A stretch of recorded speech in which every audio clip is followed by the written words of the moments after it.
Assalamualaikum warahmatullahi wabarakatuh.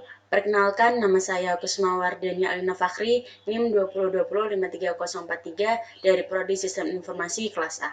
Nah, karena NIM saya ganjil, maka saya akan menjelaskan tentang proses penelitian atau scientific inquiry. Apa sih scientific inquiry itu?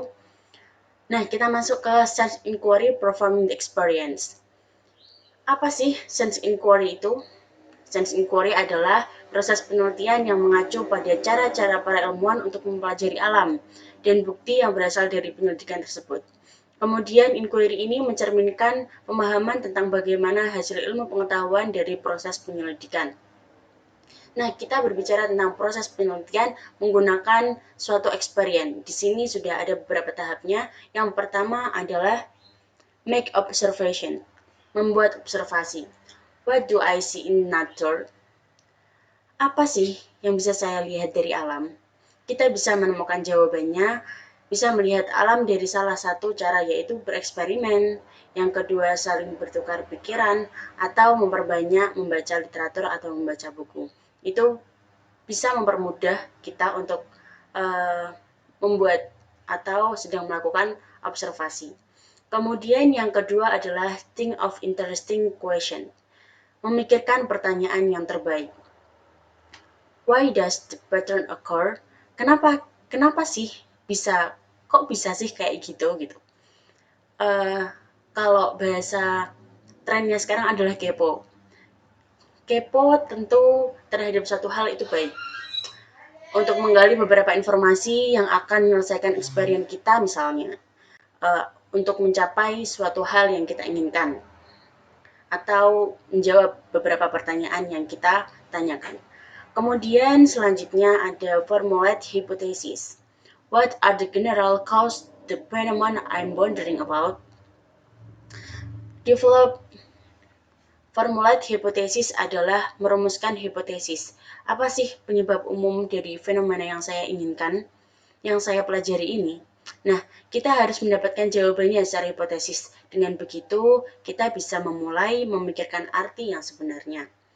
Selanjutnya ada develop testable prediction. Apa sih itu? Itu adalah mengembangkan prediksi yang dapat diuji. If my hypothesis is correct, then expert A, B, or C. Nah, jika perkiraan kita benar, maka saya memilih pilihan opsi A, B, atau C. Di sini kita bisa mengambil kesimpulan akhir bahwa apa yang kita eksperimen ini adalah sebagainya, gitu. Kemudian selanjutnya ada gather data to test prediction. Itu apa sih? Mengumpulkan data untuk menguji prediksi. Data yang relevan bisa datang dari literatur, pengalaman baru, atau eksperimen yang formal. Nah, melalui pengujian ini, kita memerlukan replikasi untuk memverifikasi hasil untuk mendapatkan hasil yang lebih valid.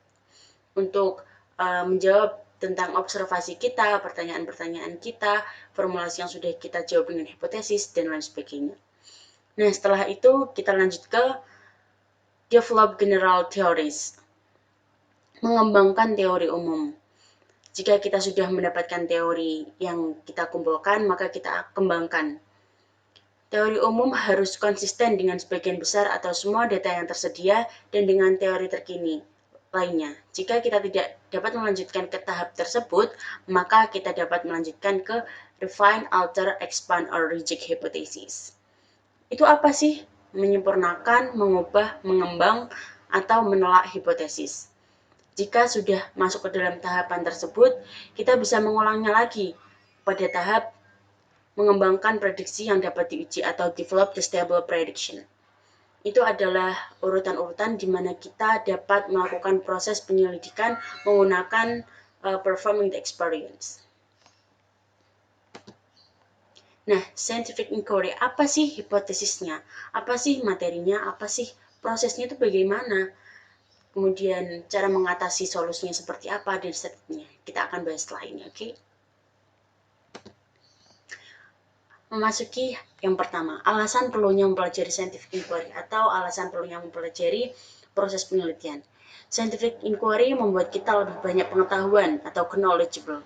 dalam arti kita mempunyai dasar untuk mengemukakan pendapat kita. Ketika kita akan mengemukakan pendapat kita, tentunya kita harus mempunyai pengetahuan yang banyak tentang permasalahan yang sedang kita hadapi.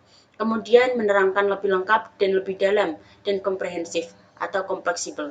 Kemudian membuat kita lebih berbudaya dalam arti apa yang kita ungkapkan selalu didasarkan pada fakta. Tidak hanya omong kosong, tetapi kita mempunyai literatur atau fakta yang kita omongkan.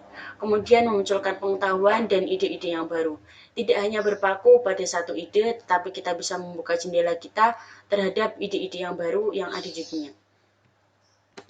Kemudian karakteristik dasar dari scientific inquiry atau proses penelitian. Yang pertama ada berdasarkan fakta, yang kedua bersifat objektif, yang ketiga dapat dianalisis, yang keempat bersifat kuantitatif, yang kelima berpikir deduktif dan hipotesis, yang terakhir berpikir induktif dan general. Nah, di sini ada alur langkah dari penelitian ilmiah atau scientific inquiry. Yang pertama, dari refine hipotesis, kita menemukan permasalahan. Kemudian kita mengumpulkan literatur, merumuskan masalah, metodologi desain, pengumpulan data, kita menganalisis data, dan menemukan hasil penelitian. Itu adalah alur dari langkah-langkah penelitian ilmiah, gimana kita bisa menyelesaikan permasalahan ilmiah tersebut. Kemudian yang pertama ada penetapan permasalahan.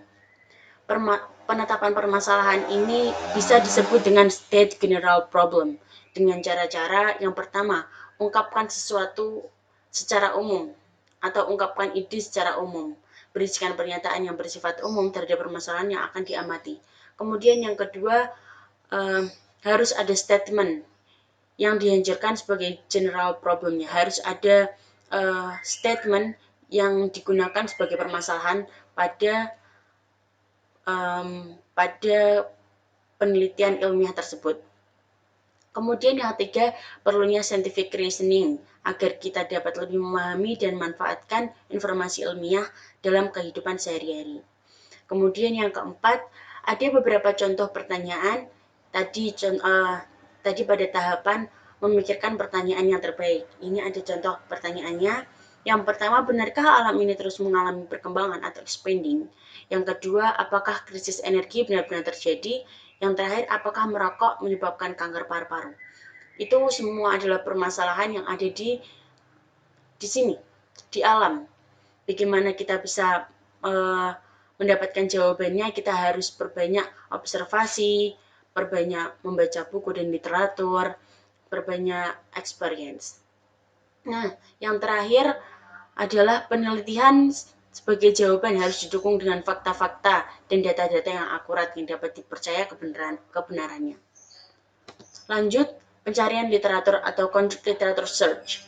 Disebut juga atau nama lainnya disebut juga dengan kajian pustaka. Kajian pustaka itu mempelajari buku-buku referensi atau hasil-hasil penelitian sejenis sebelumnya yang pernah dilakukan oleh orang lain. Tujuannya apa sih? Untuk mendapatkan landasan teori mengenai masalah yang akan diteliti. Teori merupakan pijakan bagi peneliti untuk memahami persoalan yang diteliti. Kemudian sumber literatur yang terkait dengan ide yang berupa buku, artikel, majalah, jurnal, dan lain sebagainya. Itu berupa posisi relatif dari topik, ide, atau problem yang akan diteliti. Kemudian buatlah daftar literaturnya agar tidak terselip atau misalnya ternyata jawaban itu ada di literatur ini agar mudah untuk mencari literatur tersebut. Kemudian lakukan analisa terhadap literatur tersebut, kelemahan, kelebihan, persamaan, perbedaan dari berbagai teori teknik, metode dari hasil rangkuman dan ringkasan literatur tersebut. Kemudian yang terakhir adalah daftarkan atau cantumkan semua literatur pada bagian daftar pustaka agar kita dapat mengkaji ulang ketika ada orang lain yang ingin mengkaji ulang proses penelitian ilmiah kita agar mereka tahu kita mendapatkan literatur ini dari mana-mana. Gitu. Nah, lanjut kita ke perumusan masalah atau state specific problem. Caranya bagaimana sih? Yang pertama adalah uraikan permasalahan yang dimulai dari permasalahan yang bersifat umum ke sifat khusus. Kita harus tahu apa permasalahan umumnya dan kemudian bagaimana kita menguraikan ke apa? Bagaimana kita bisa menguraikan agar mendapatkan masalah yang lebih khusus atau lebih spesifik. Misalnya, faktor-faktor apa saja yang membuat SI dapat meningkatkan kinerja perusahaan. Kemudian faktor-faktor apa saja sih yang dapat mempengaruhi kecepatan layanan administrasi kependudukan? Hal-hal apa sajakah yang berkaitan dengan erat pendorong lajunya penjualan suatu produk dan lain sebagainya. Itu contohnya. Kemudian selanjutnya dengan statement permasalahan di atas banyak hal yang dapat diuraikan untuk menjawab problem statementnya. Nah, yang keempat adalah desain penelitian, desain metodologi. Desain penelitian ini berisikan tentang pengetahuan. Secara garis besar, terdapat dua macam tipe desain. Yang pertama, ex post facto dan desain eksperimental. Faktor-faktor yang membedakan kedua desain ini adalah pada ex post facto tidak terjadi manipulasi variabel bebas, sedangkan yang eksperimental terdapat manipulasi variabel bebas. Tujuan utamanya adalah ketika ex post facto ialah bersifat eksplorasi dan deskriptif, tetapi yang eksperimental bersifat explanatory sebab akibat. Langkah-langkah eksperimental ini yang harus dilakukan bagian dari metodologi yang nantinya akan membedakan antara metodologi yang satu dengan metodologi yang lainnya. Pengumpulan data atau gather data. Nah, di sini data dapat dibedakan menjadi beberapa jenis berdasarkan hal-hal berikut. Yang pertama ada jenis data menurut cara memperolehnya. Yang pertama ada data primer. Data primer adalah data yang diambil langsung dari objek penelitian dengan wawancara yang disebut dengan kuesioner. Kemudian data sekunder adalah data yang berasal dari sumber yang telah dikumpulkan oleh pihak lain. Kita mengambil dari literatur lain, kita mengambil dari sumber YouTube yang lain, bukan dari wawancara kita sendiri.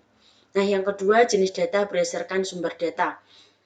Ada dua di sini, yaitu data internal dan data eksternal. Data internal adalah data yang menggambarkan situasi dan kondisi pada suatu organisasi secara internal atau secara dalam. Kemudian data eksternal adalah data yang menggambarkan situasi serta kondisi yang ada di luar organisasi. Yang ketiga adalah klasifikasi data berdasarkan jenis data. Ada dua. Yang pertama ada data kuantitatif dan kualitatif. Data kuantitatif ini dipaparkan dalam bentuk angka-angka. Kuantitatif itu dalam bentuk angka. Jika kualitatif dalam bentuk kata-kata yang mengandung makna. Yang keempat ada pembagian jenis berdasarkan sifat data. Nah, di sini ada dua juga. Yang pertama ada data discrete dan data kontinu.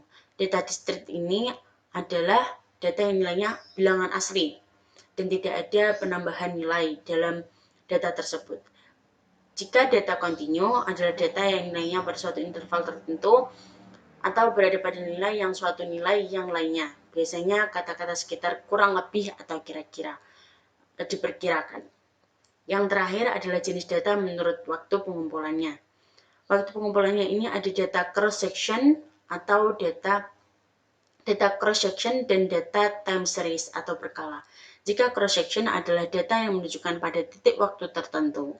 Misalnya jumlah mahasiswa pada 2019, jumlah lulusannya pada bulan April tahun 2018, dan lain sebagainya. Jika data time series atau berkala, data yang menggambarkan sesuatu dari waktu ke waktu secara berkala. Lanjut ke analisa data, analis data. Pengolahan data atau analisa data merupakan proses pra-analisa yang mempunyai tahapan-tahapan sebagai berikut. Yang pertama ada editing data, pengembangan variabel, pengkodean data, cek kesalahan, membuat struktur data, cek pre-analisa komputer, yang terakhir adalah tabulasi. Nah, selanjutnya di analisa data ini merupakan interpretasi hasil pengamatan atau hasil penelitian. Yang terakhir, interpretasikan data yang sebelum melakukan penelitian dengan sesudah melakukan penelitian.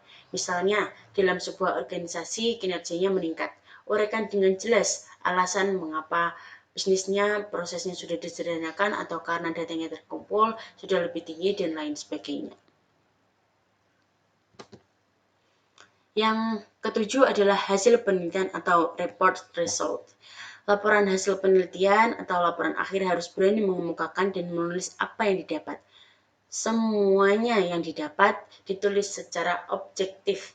Bila hasilnya tidak pasti, ada baiknya kita buat dalam bentuk statement berupa pertanyaan-pertanyaan saja.